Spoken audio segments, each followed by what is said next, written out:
In the last video, I make a laptop sleeve by knitting a long rectangle on a circular knitting machine. I push the corners of the rectangle inwards to create a rounded flap. It works, but it feels bulky on the corners. So today I will try to create the rounded corners while knitting it on the machine. This technique will work with yarn that doesn't need waste yarn to start the project, like this eyelash yarn. I'm making a lined handbag with this, so I'll just insert the materials here. By the way, I'm Salty DIY.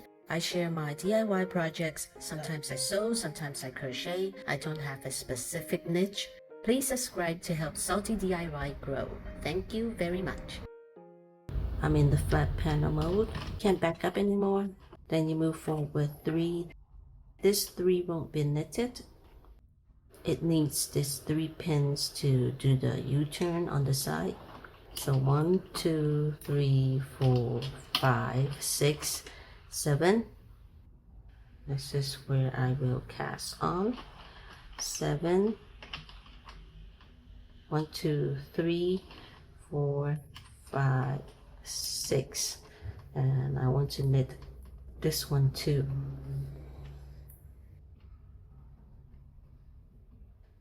So let me add this to the tension. This is my pin number 7. I haven't cast on this one, so I'm going to go forward 1, 2, 3, and then go backwards, and then we'll knit the number 7 pin. So let me come back here. So now how many pins have I knitted?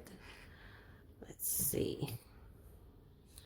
1, 2, 3, 4, 5, 6, 7. So if I cast on the 7th stitch, I will knit 8. I don't know why. So now I'm going to increase 1 pin. I'm going to increase here, so I'm going to go past the pin that I want to increase and then go forward 3. 1, 2, 3, and then go back. You see that here it has knitted.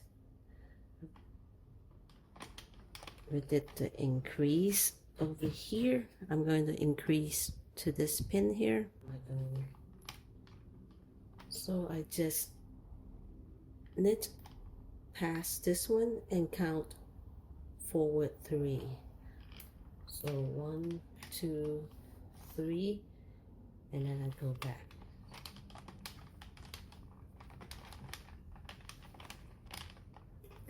And then I would just repeat this process of increasing.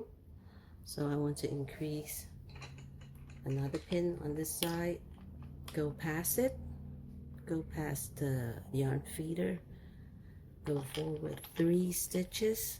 These 3 stitches won't knit, and then we come back.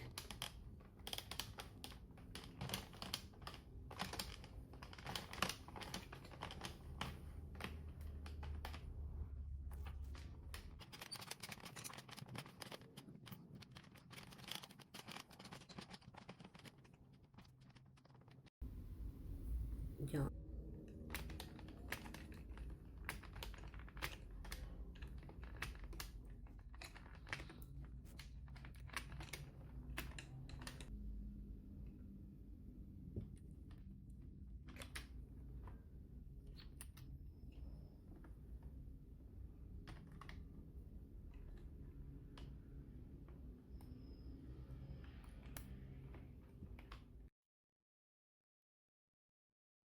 So when you take it out, it will roll the short end. Don't pull it.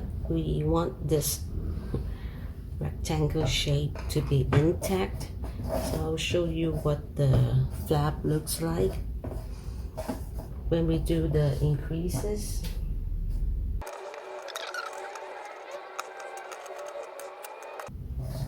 Okay, so you see that it's not like a perfect round shape.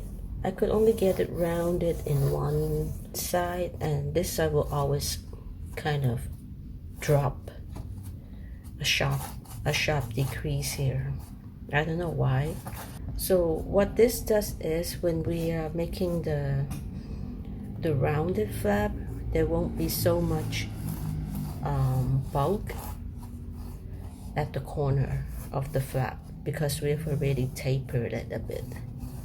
So it will remove some of the yarn so we don't have to hide them under the lining that much. Okay. Measure it to see if our calculations were correct. So I didn't stretch it out, I just lay it flat. Okay? And this is 23 in the middle. And on the sides, where we did the taper, is 22. However, this side lost 1 inch. Lost half an inch. It's 21 and a half. So what we can do is we can crochet to fill it up if you want. I can try that.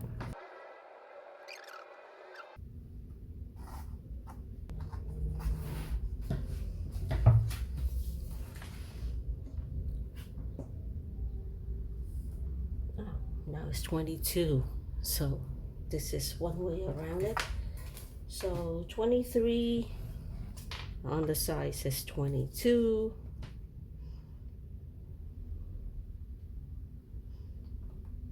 About 4.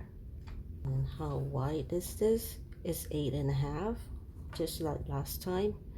And we can make the lining bigger so that the stretch over the lining, it would look nice.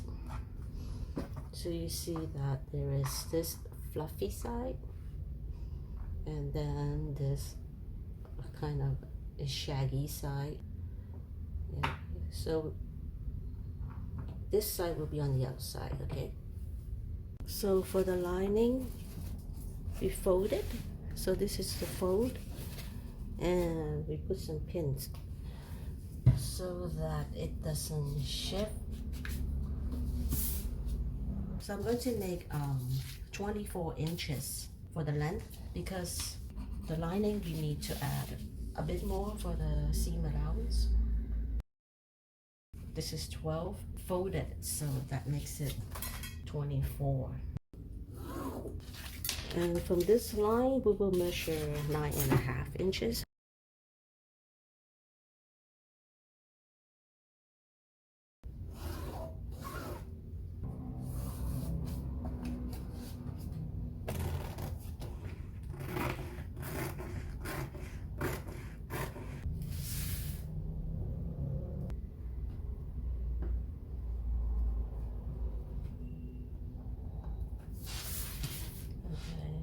So this is a straight line, straight line, and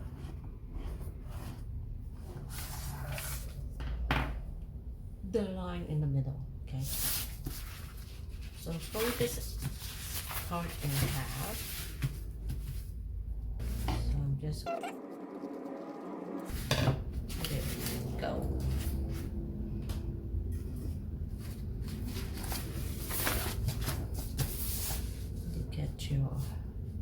The rounded flap is done. Zigzag around the whole lining so that it doesn't fray. So what would be enough?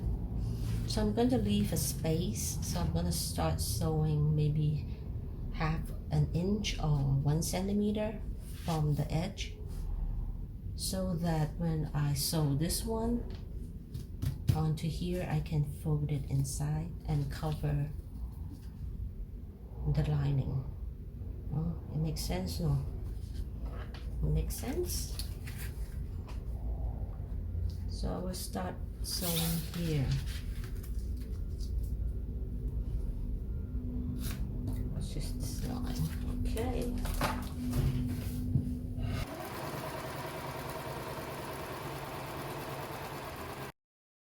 I sew over this line, go back and forth at the beginning and end.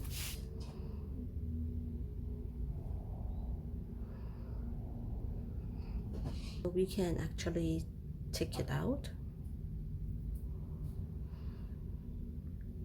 and use them one ply at a time. Okay.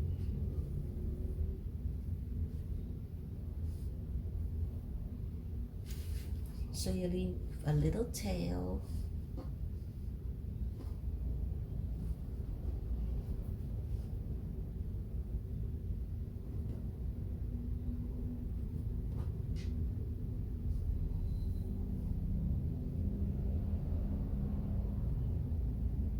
Make sure you're going through a stitch and not just, through the fluff.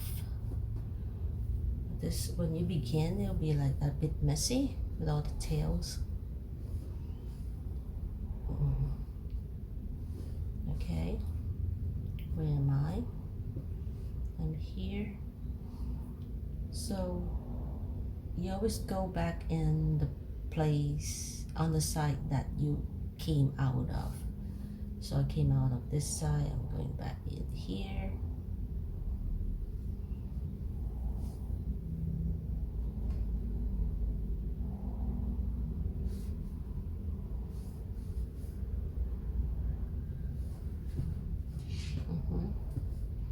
Okay, so I've sewn the two sides, and I didn't cut the tail because I'll be going over them, go back up to reinforce the side. So you put a book inside the back first, and it'll be easier to sew because now the book will give you some stability. I can stretch it all the way up here. It can. Now we have to think about the closure. So if you want to attach like a magnetic button, you have to do it before you close this part. Okay, so just now I ran out of storage space. So what I'm doing now is I'm sewing this way, and the yarn it's the same yarn, but I save about half so that I can sew this part when I finish this part. And when you sew this part, you have to fold the lining inside. Okay, and then pull this over it and sew together. So you have to use a metal needle for this.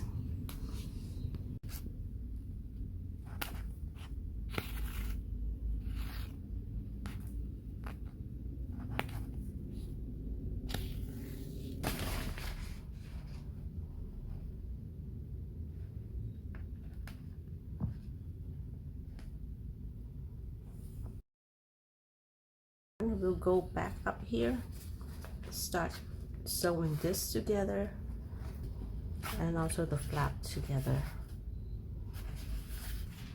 So we'll continue folding this, the flap, create a fold, put it like this. If you need to, you can add some pins to help you, but we always set the midpoint first. Okay, the midpoint here, pin it together here.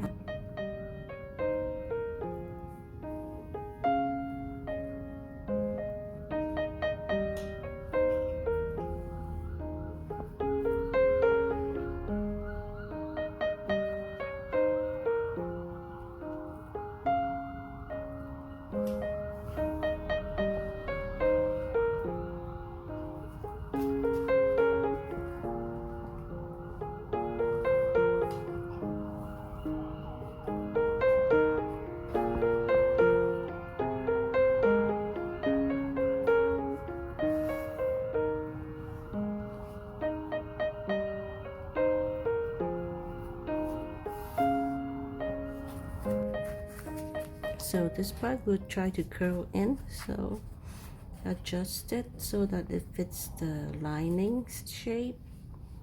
because the lining shape will be more defined.